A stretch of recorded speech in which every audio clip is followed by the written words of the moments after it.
bonjour. Bonjour. Voilà, l'élection présidentielle du 22 février 2020 a donné les résultats avec les contestations de la dynamique Monseigneur Kwadwo.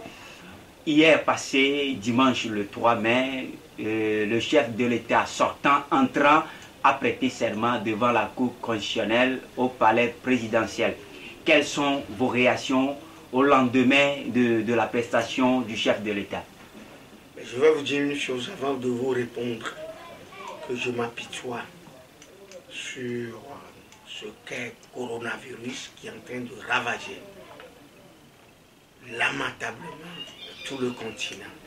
Mais ça prouve que l'homme a un pouvoir limité. L'homme a un champ d'action très limité. Parce que ce qui échappe tout le continent possible, les grands docteurs, les grandes cliniques un peu partout ailleurs n'ont pas su trouver des remèdes ou bien un palliatif, tout juste pour nous soulager. C'est regrettable. Mais ce qui concerne le pouvoir en place, je vais te dire, tu sais, c'est un pouvoir désuet, archaïque, de père en fils. Et ils ont la mentalité de faire une dynastie du Togo, alors que le Togo est une république. Et d'ailleurs une république bananière. Mais je vais vous dire une chose, il ne faut pas que les gens cherchent à tronquer l'histoire.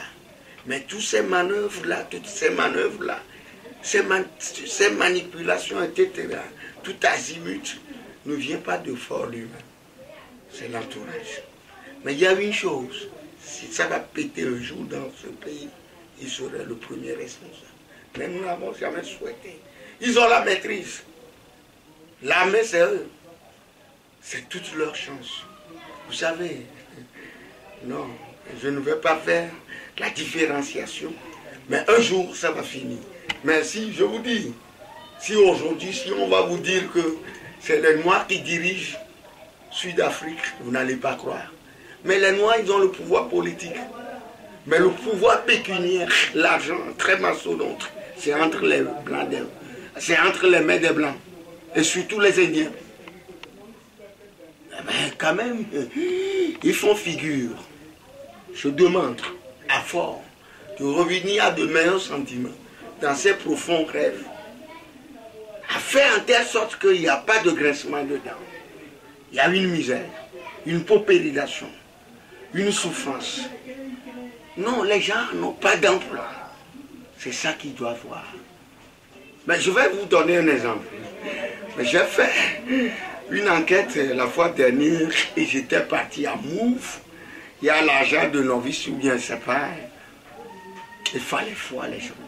Les gens ont dormi là-bas au petit matin. Combien? Mais je me suis renseigné, mais je n'ai pas l'exactitude du montant. Il semblerait que c'est 5 000 ou bien c'est 10 000 ou quelque chose comme ça. Mais j'ai demandé à ce que Fort fasse une enquête autour de cet argent-là. Qu'il voit à Mouve comment les gens sont en train de souffrir.